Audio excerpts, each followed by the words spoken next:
Welcome back to view point. ఇక view point లో next అంశం మనం చూద్దాం.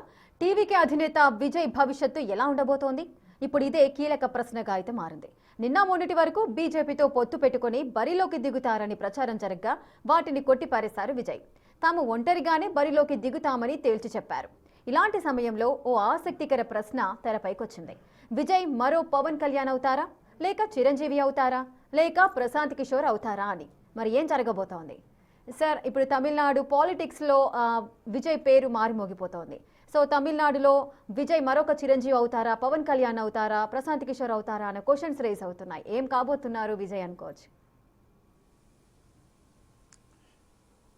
DMK led alliance, ADMK led అలియన్స్ల మధ్య నారో మార్జిన్ ఉండడం వల్ల విజయ్ డిసైడింగ్ పాయింట్గా మారుతాడు. ఇప్పటి వరకు వస్తున్న సర్వేలు we don't know what will happen. ప్రజలు చాలా సర్ప్రైజింగ్ మ్యాండేట్లు కూడా ఇస్తుంటారు. ఇప్పుడు ఎన్టీ రామారావు పార్టీ పెట్టి వెంటనే చీఫ్ మినిస్టర్ కూడా అయ్యాడు.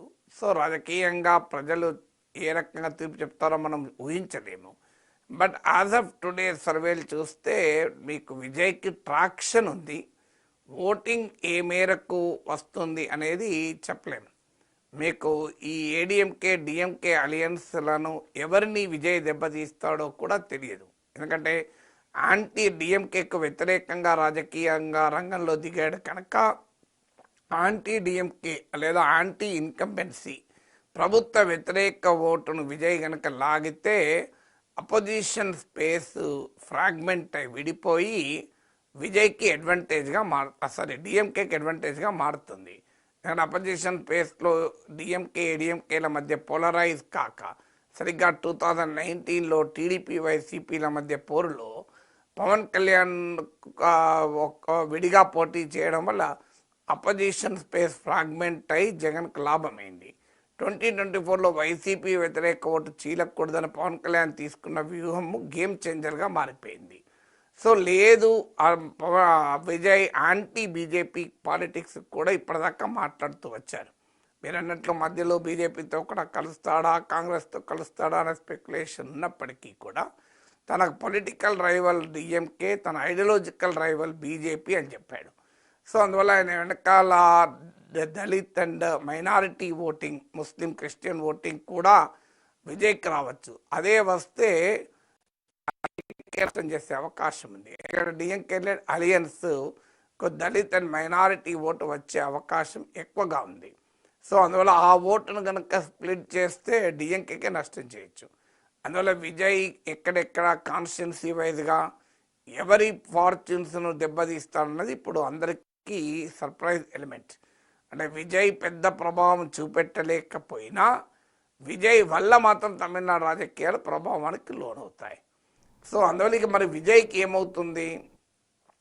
ప్రశాంత్ కిషోర్తో మనం విజయ్ని పోల్చలేము. ఎందుకంటే Prashant Kishor is not a charismatic leader.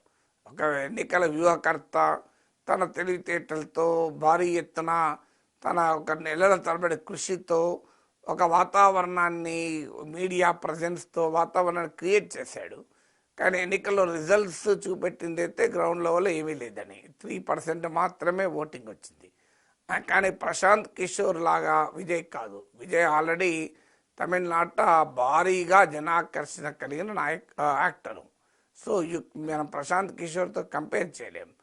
అందువల్ల ఇక ఫిలిం స్టార్స్ పాలిటిక్స్లో మీకు రకరకాల స్టార్స్కు రకరకాల మ్యాండేట్లు ఉన్నాయి. ఎన్టీ రామారావుది ఒక అద్భుత విజయగాథ. అదే మీకు డిఎండిఏకే విజయకాంత్, చిరంజీవి, ప్రజారాజ్యం పార్టీ చిరంజీవి, ఈ రెండు కొంత ప్రభావాన్ని చూపి తర్వాత ఫెయిల్ అయ్యాయి. రజనీకాంత్ అయితే పార్టీ పెట్టకముందే ఆయన పార్టీని ముందుగానే అసలు పార్టీ పెట్టకుండానే వెళ్ళిపోయాడు. కమల్ హాసన్ నామమాత్ర ప్రభావం కూడా చూపెట్టలేకపోయాడు. మీకు పవన్ కళ్యాణ్ 2019లో విడిగా పోటీ చేసి తనకు కొంత ఓటింగ్ ఉన్నా కూడా పూర్తి స్థాయి ప్రభావం చూపెట్టలేకపోయాడు. ఎందుకంటే ఎన్నికలు రెండు కూటముల మధ్య రెండు శక్తుల మధ్య పోలరైజ్ అయినప్పుడు థర్డ్ పర్సన్కు ఓటు దెబ్బ పోతుంది. ఎందుకంటే ఇప్పుడు జగన్ను గెలిపించాలనుకున్నాడు, జగన్ కోటేస్తాడు. చంద్రబాబు నాయుడు గెలిపించాలనుకున్నాడు, చంద్రబాబు నాయుడు కోటేస్తాడు.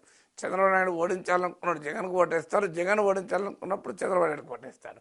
మధ్యలో పవన్ కళ్యాణ్కి ఓటేసే వాళ్ళు తగ్గిపోతారు. అంటే రెండు పార్టీల మధ్య, రెండు ఫోర్సెస్ మధ్య రాజకీయం పోలరైజ్ అయితే థర్డ్ ప్లేయర్ స్క్వీజ్ అయిపోతాడు, థర్డ్ ప్లేయర్ మధ్యలో తగ్గిపోతాడు. సో అదే జరిగింది 2019లో పవన్ కళ్యాణ్కు. పవన్ కళ్యాణ్కు ఉన్న మద్దతు కూడా పూర్తిగా ఎక్స్ప్రెస్ కాలే. 2024లో పవన్ కళ్యాణ్ విన్నింగ్ కాంబినేషన్లో ఉన్నాడు కనుక మీకు వైసీపీ వ్యతిరేక ఓటు చీలక కూటమి లాభపడింది, పవన్ కళ్యాణ్ లాభపడ్డాడు. అంతకుముందు 2 సీట్లలో తానే పోటీ చేసి ఓడిపోయిన పవన్ కళ్యాణ్ ఇలా 21 out of 21 100% స్ట్రైక్ రేట్తో గెలిచాడు. కానీ ఇప్పుడు విజయ్ విడిగా పోటీ చేస్తే పవన్ కళ్యాణ్ అవుతాడా అంటే 2024 పవన్ కళ్యాణ్ కాదు, 2019 పవన్ కళ్యాణ్ అవుతాడా లేడా అనేదే క్వశ్చన్. లేదు చిరంజీవి లాగా, డిఎండికే విజయకాంత్ లాగా ప్రభావం చూపెట్టాడు. ఎందుకంటే రాజశేఖర రెడ్డి, చంద్రబాబు నాయుడు లాంటి బలమైన నాయకులు, కాంగ్రెస్ టీడీపీ లాంటి బలమైన పార్టీల మధ్య పోలరైజ్ అయిన రాజకీయాల్లో చిరంజీవి ఎంటర్ అయ్యి 18% ఓటు, 18 సీట్లు, 71 లక్షల ఓట్లు తెచ్చుకోగలిగాడు. సో కారణాలు ఏమైనా చిరంజీవి రాజకీయాలు వదిలేశాడు మధ్యలో, కానీ బట్ ఆ రోజున్న రాజకీయ పరిస్థితుల్లో అది చాలా మంచి పర్ఫార్మెన్స్ కిందని లెక్క. కానీ సినిమా స్టార్లు ఎట్లంటే సీఎం అవుతారనే ఎంటర్ అవుతారు వాళ్ళు, ఇంకా నెక్స్ట్ ఇంకా దేనికి కూడా కాంప్రమైజ్ కారు. మీకు పవన్ కళ్యాణ్ కాంప్రమైజ్ అయ్యాడు, అది కూడా అనుభవం తర్వాత. మొదట్లో ఆయన కూడా 2019లో సీఎం అని అనుకున్నారు కదా, ఆయన అభిమానులు ఇప్పటికీ కూడా సీఎం సీఎం అంటారు. అయితే పవన్ కళ్యాణ్ అర్థం చేసుకున్నాడు, ఈ సీఎం సీఎం అనే నినాదాలతో, అభిమానుల గోలతో మనం ఊగిపోవద్దు. అందుకే పవన్ కళ్యాణ్ ఎప్పటికైనా వాడు ఎమ్మెల్యేగా గెలిపించలేకపోయారు, సీఎం ఎట్లయితున్నాయా అని. సో అందువల్ల ఈ హాజ్ రియలైజ్ వాట్ హీ, దాని ఫలితం ఇవాళ డిప్యూటీ చీఫ్ మినిస్టర్గా 21 సీఎం ఎమ్మెల్యే నాయకుడిగా ఉండగలిగాడు. అందువల్ల విజయ్ ఏమవుతాడు అనేది ఇప్పటి వరకు possibilities are many. As of today అయితే తనంతట తానుగా ఎన్టీ రామారావు లాగా ముఖ్యమంత్రి అయ్యేటువంటి రాజకీయ వాతావరణం లేదు. రామారావు పార్టీ పెట్టినప్పుడు ఏంటంటే కాంగ్రెస్ పార్టీ పట్ల తీవ్రమైన ప్రజా వ్యతిరేకత, ప్రతిపక్షం ఎవరు కూడా కాంగ్రెస్ను ఓడిస్తామన్న కాన్ఫిడెన్స్ లేదు. 294 అసెంబ్లీ సీట్లో బలమైన అభ్యర్థులు లేరు అప్పుడు ప్రతిపక్షాలకు, జనతా పార్టీకి, వామపక్షాలు, ఇలా ప్రతిపక్షాలు ఉన్నా కూడా. సో అందువల్ల ఆ సిచ్యువేషన్లో మీకు ఎన్టీ రామారావు పార్టీ పెడితే హిట్ అయింది. కానీ అలా పొలిటికల్ స్పేస్ ఇప్పుడు లేదు కదా. ఇప్పుడు పొలిటికల్ స్పేస్ చాలా పోలరైజ్ అయి ఉంది, సాచురేట్ అయి ఉంది కనుక ఈ పొలిటికల్ స్పేస్లో విజయ్ మరో అంటే ఇద్దరు లేదా ఢిల్లీలో కేజ్రీవాల్ ఫినామినా ఉంది. అంటే కాంగ్రెస్ పైన తీవ్ర వ్యతిరేకత, బీజేపీ పైన వ్యతిరేకత, దాంతో ఒక కొత్తదనంతో కేజ్రీవాల్ వచ్చాడు కనుక కేజ్రీవాల్ హిట్ అయ్యాడు. సో అందువల్ల ఆ రకమైన కొత్తదనంతో ఇప్పుడున్న రాజకీయ స్పేస్లో విజయ్ రావడం అనేది మిరాకిలే. అదే జరిగితే మిరాకిల్.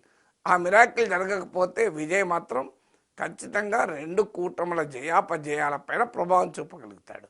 తన జయాపజయాలను నిర్ణయించుకుంటాడా లేడా తెలియదు కానీ